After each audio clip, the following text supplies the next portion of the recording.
I just walked into this bar and there he is, the British bombshell himself, Andrew Fox. And that's Mr. Andrew Fox on Substack and X. And it's always good to see you here. Shana Meyerson, she's the host of the Yoga of War podcast, and Mazel Tov, it's your 50th anniversary this week. So congratulations for that. It's an amazing longevity. Thank you so much. So excited for my 50th episode and my 51st, I think, coming up this week. And two bangers, so do check that out. There's some two really good guests this week. I won't spoil it, but it's one you definitely want to see. So, Shana, what are you talking about in the bar tonight? Typical bar talk. Let's talk about the Israeli imperative to take out Iran's nuclear infrastructure. That's what I always talk about when I sidle up to someone at a bar. So, so I'm going to just give a little bit of a preface, and we've talked about this before, but I really do believe that ultimately Israel and the US are in lockstep when it comes to Iran and its proxies, but that doesn't mean that our interests are carbon copies, right? So I think that that's why we're seeing some moments of discontention or just disagreement between, say, Trump and Netanyahu. But I don't see this as raising like particular alarms after thinking so much about it this past week. Let's keep in mind, Iran's number one goal is to destroy America. I hope that Trump is smart enough to understand that this is not just an Israeli issue, but of course, America is further down the horizon, and these days, kicking the can is like the most popular sport on earth.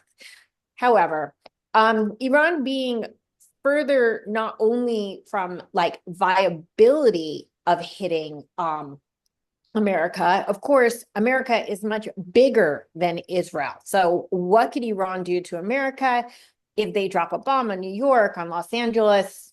God forbid, that's going to be catastrophic. But if they drop one on Israel, Israel being this big, right, it's a much smaller, much more vulnerable target. But ultimately, Israel is public enemy number 2. Okay, so obviously the Iran negotiations have been postponed due to ratcheted up, crippling secondary sanctions, which is an interesting move in the middle of negotiations, right? We've been talking about applying maximum pressure. I guess that applies, but Iran's response is, okay, then we're walking away from the table, at least for now. So for sure, the Trump administration's messaging right now is feeling super schizophrenic, right?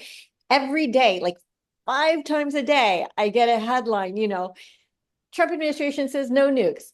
Trump administration says controlled nukes.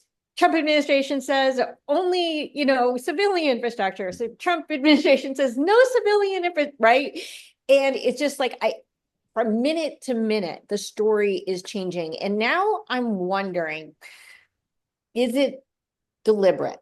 So last week, I said about Israel that I'm not sure they're negotiating in good faith anymore with Hamas. And I don't mean this as an incrimination, but more like, why doesn't the West, if we're going to negotiate with terrorists, start playing by the same rules, which is to say, they never negotiate in good faith. It's possible that Trump is showing up to the table to say, look, we tried. Now, Iran has to be destroyed, right? Like we did what we could on our end, right? Even if we're not doing what we can on our end. So this could just be a sort of faux extension of the same maximum pressure. But if there's a bad deal, and it would be ridiculous to assume that is not a serious possibility, that does keep Iran's nuclear infrastructure intact in any form, Israel is going to have to take unilateral action. Meaning, if US agrees not to take action, Israel has the imperative of taking action. They're not going to have US buy-in at that point. Well, here's the thing that I've been like really marinating. Conventional thought, of course, is that Israel, regardless of what happens, they have to act in their own best interest, and they're going to launch their own aerial attack. But I think that after the Hezbollah beeper attack, we witnessed very clearly that Israeli ingenuity is anything but conventional. So I'm going to go ahead, and I know this is like a big but. There's a lot of big butts in this bar. Stop looking around. You're a married man. I'm going to go ahead and put diplomatic considerations in like the possible downstream effects of Israel defying Trump's wishes aside. Again, I know it's a big but that's like a whole big tangent that would require 2 or 3 other shows. Let's keep in mind again, Iran has no air defenses, of course. Israel has the means for an air attack, right? US is now providing the necessary bunker busters, but they don't have the means of delivery. And you could correct me if I'm wrong, but they need the US planes and I believe some in-flight refueling assistance in order to really pull this off from the air.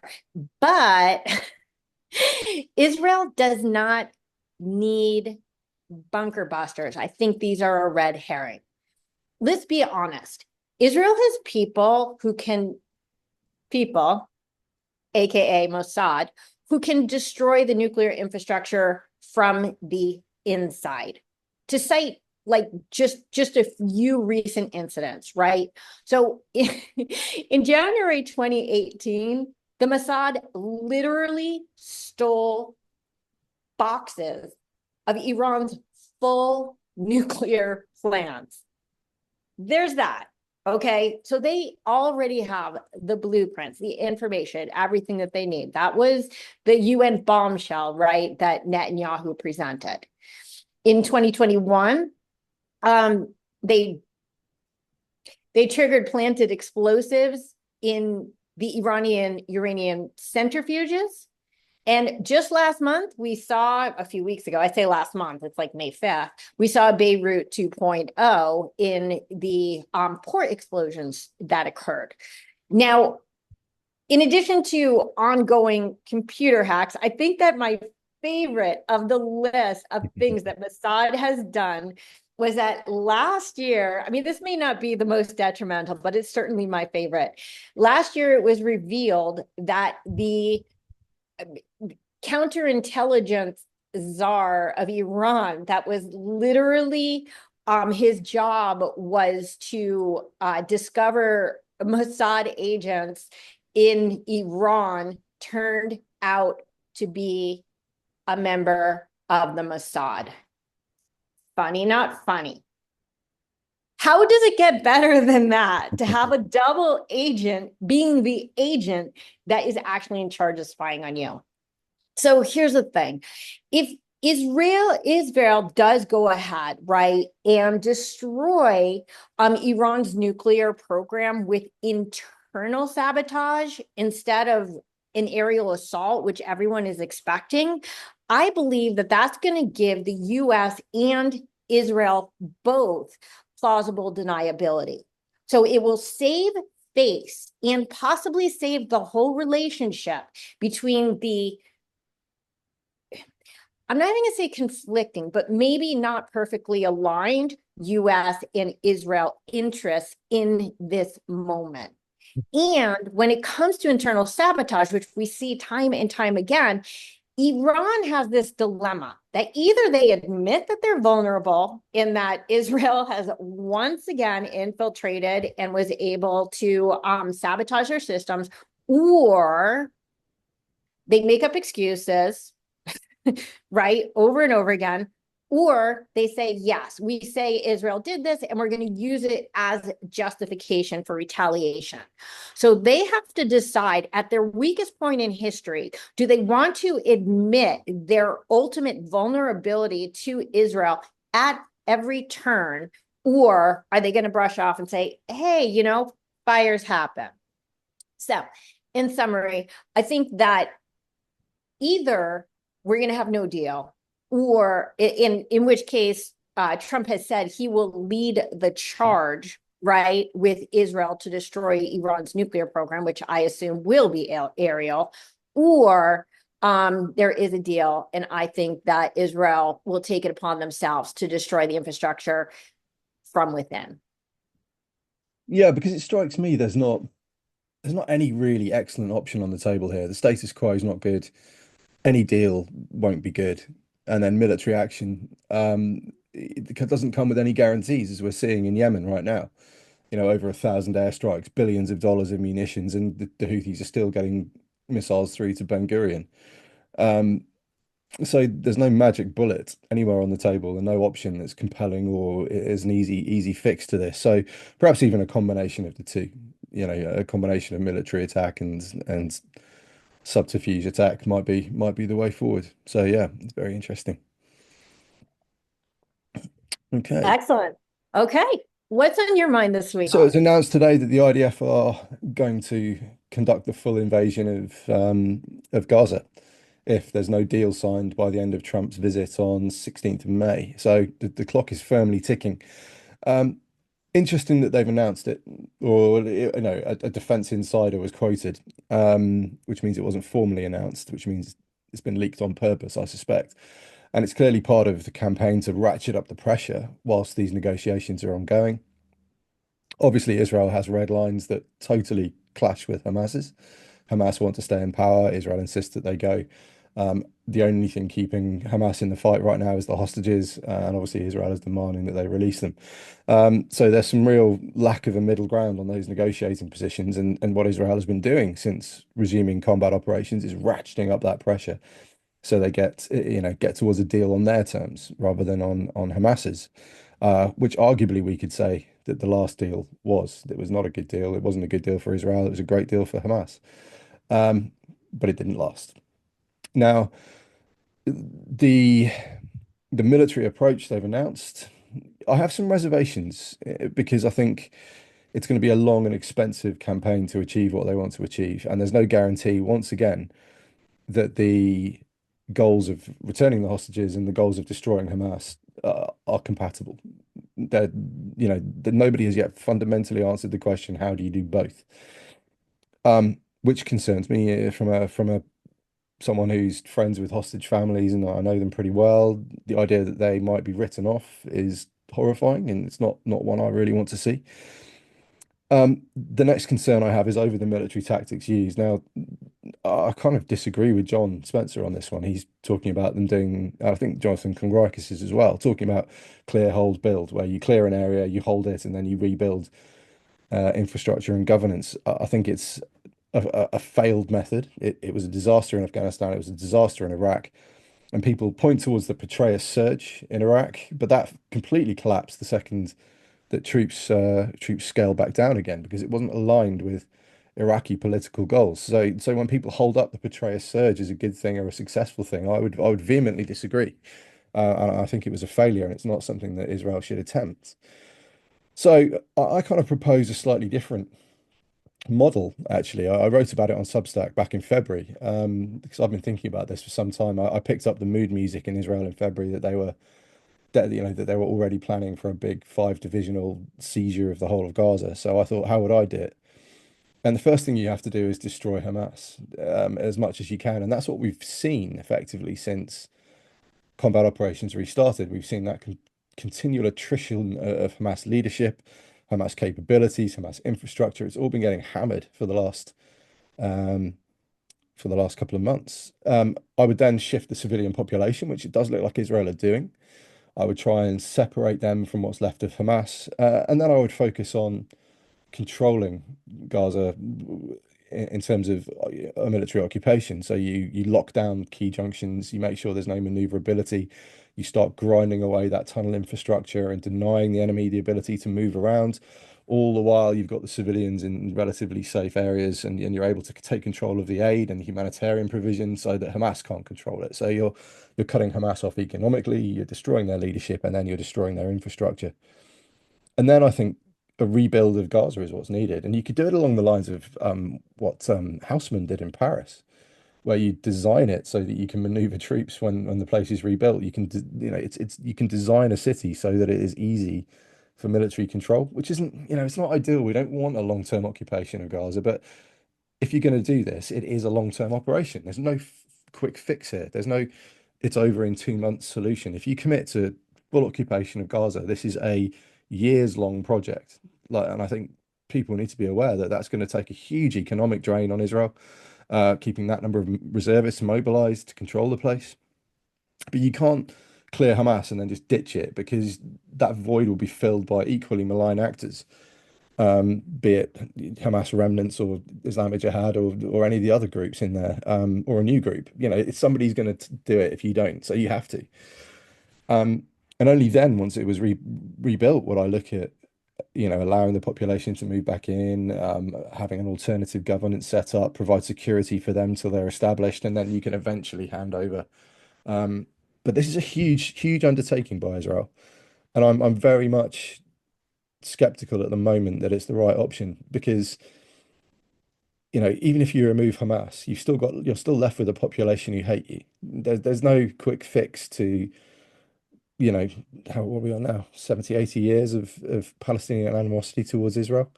They're not going to be any more friendly towards Israel after being bombed by them for 19 months, legitimately. And, I understand the war had to be fought, and I support that. But let's not pretend that that's going to make the Palestinian population suddenly turn against Hamas and towards Israel as someone they now like. It's just fantasy. So this is a massive undertaking by Israel. I hope they don't copy the clear hold build tactics that the West used in Iraq and Afghanistan. I don't think they work. I think they will lead to an awful lot of IDF fatalities and casualties. And yeah, I think this is hopefully going to result in a deal that sees the hostages free, and then Israel can withdraw and the rebuild of Gaza can start again. That's the best option, I think. But it's definitely big news today. And it definitely throws up an awful lot of strategic questions that haven't yet been answered publicly, and I hope they will be. But we'll have to wait and see how things emerge up to 16th of May. Think that, as with all reporting coming out of Israel, I find the stories to be very hard to follow and self-contradictory. They all come from the same source, of course. So the more I read them, the more I just get the same answer. So all the articles say started with 59 hostages by the 16th or full invasion, but they seem to end with a deal. We've seen this before. Do you think that there's, I don't, do you think there's any chance of all 59 hostages being released in the next 10 days? Or do you think that they're going to try for another stage 1, version 2? I'd imagine Hamas will go staged. I don't think they'll have trust that if they give up all 59, then the day that those bodies and those people are back, Israel won't just roll straight in again and start smashing the bits of Hamas they haven't been able to smash because they've had hostages with them. I would imagine that Hamas would not agree to that deal. And look, there's 3 options on the table here for this whole thing. There's this continued war of attrition, whether it looks like full occupation or what they're doing now, just more of it. But either way, that's resources, that's people, that's expense, huge economic expense, with no end state really in sight until one of 2 things happen. It's either a deal or Hamas collapse internally and effectively Israel have a complete victory in the field. So there's the variable here is Hamas's decision making. And Israel is doing everything it can at the moment to put pressure on that decision making to get them to come to the solution that is best for everyone, which is, I hope it looks like a hostage release deal and Hamas agree to leave Gaza in exchange for their lives, PLO style from Lebanon. That I think would be the dream outcome, because it would avoid an awful lot of military action that frankly will be very costly for Israeli blood and treasure. Yeah, my question was less about will Hamas be open to releasing 59 hostages, which I believe hard stop no. But is Israel saying 59 or we're coming in? Meaning, will Israel settle for less? Are we back to dribs and drabs, or is it Yeah, I got real? you. I mean, that's a tricky one, and Mr. Trump has been very clear on his position on this, that it has to be all Mhm. 59.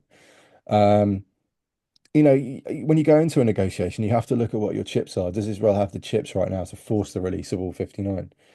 Um, and until we get a sense for just how many of Hamas's commanders are dead, we don't really have an answer to that. And I think Hamas has a generational plan. They don't think in electoral cycles or military campaigns. They're thinking in generations here.